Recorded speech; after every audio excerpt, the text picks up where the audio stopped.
live like this, baby. In hate. So I just got back from the theaters from Avatar Fire and Ash, and wow, there are a lot of things that I do not like about this movie, but on the flip side, there's a bunch of things I do like about this movie. So let's just dive straight into it.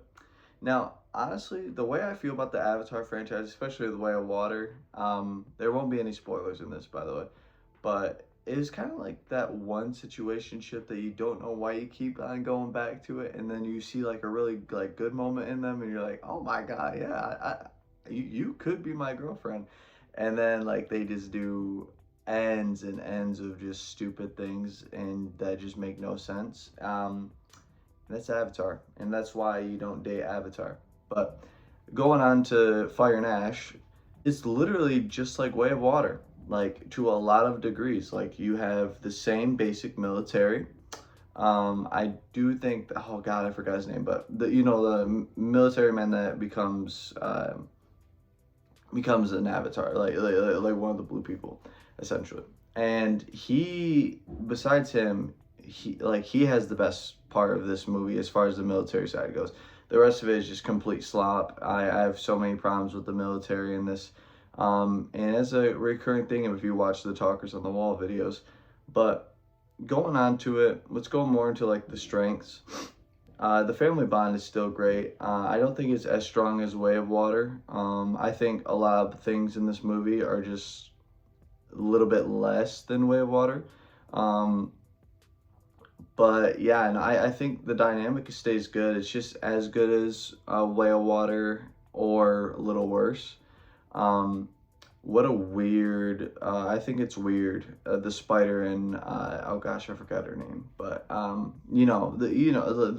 the person that yeah the weird like smooch. That was 100% weird, and I don't get it.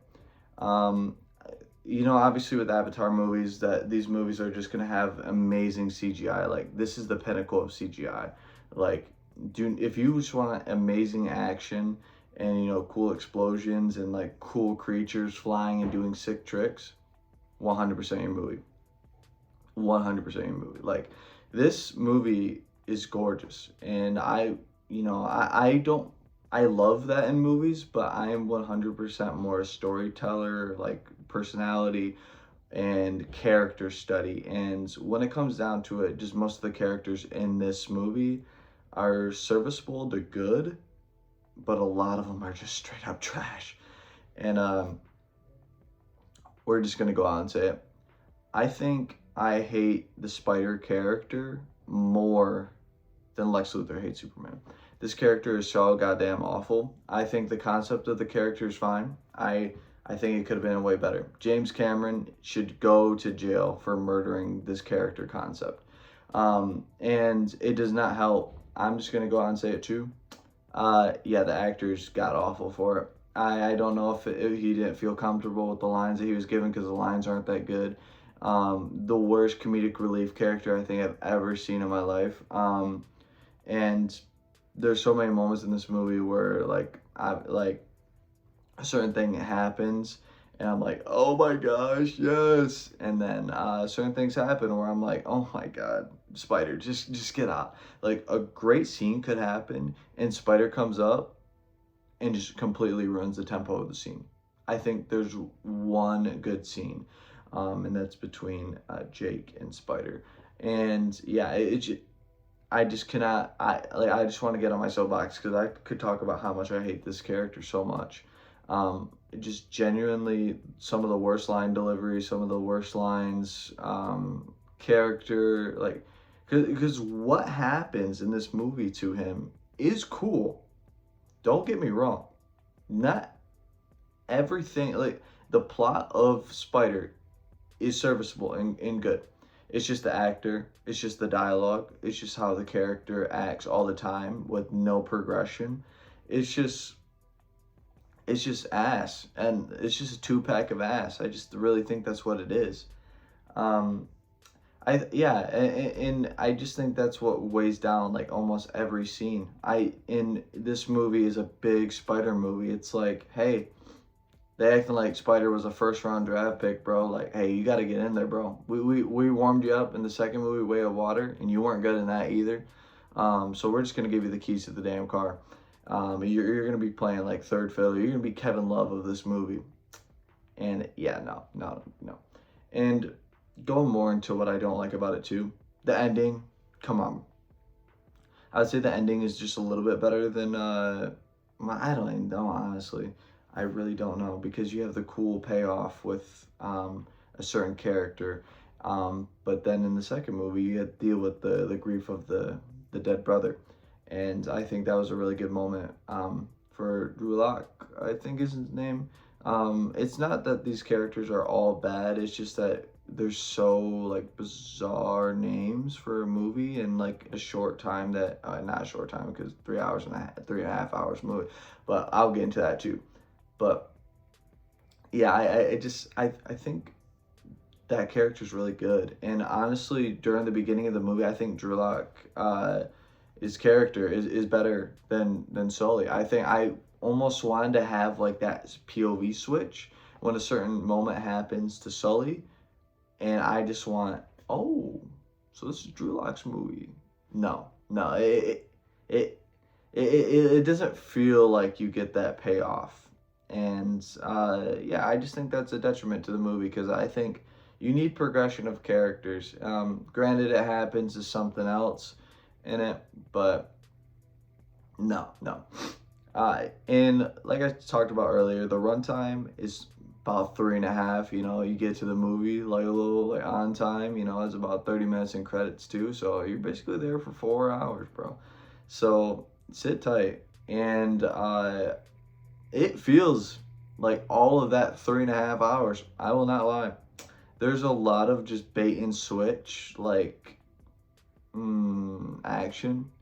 So where although it's done really well, it's choreographed well, like music's good, obviously CGI is amazing, but it just feels like action just happens to happen sometimes. It's like you have a 3.5 hour movie. Why do we need to see this over and over? It's like, I swear, there was like a good 40-minute stretch, I think, kind of like in that middle, like that 35% to like 50% of the movie, where it was like, oh, I'm so happy that you're safe, and just like arrows just keep flying through. It's like, bro, go up. Like, and then it's like after they like some whoever escapes it, and it's like, I'm so happy and it's just another threat comes in. It's like, come on, like what are we doing here? Like I just felt like it just like a revolving door. It's like, oh yeah, here we go again, here we go again. um Going to one of the foes now. um this is more of a positive. You know, a lot of people said with Fire and Ash that this was just gonna be, you know, they see the Fire Tribe now, and then how do they act? Like, it's nah, bro. Like, the Fire Tribe finds them. Uh, and although it's a very weak plot of we gotta get Spider somewhere. Yeah, Spider. Yeah.